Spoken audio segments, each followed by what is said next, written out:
आदाद्याणुपर्यन्तं यदित्सचराचरं त्ववैवोत्पादितं भद्रे त्वदधीनमिदं जगत्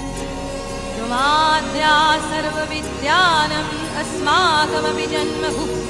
त्वं जानासि जगत्सर्वं न त्वां जानाति कश्चन त्वं काली तारिणी दुर्गा षोडशी भुवनेश्वरी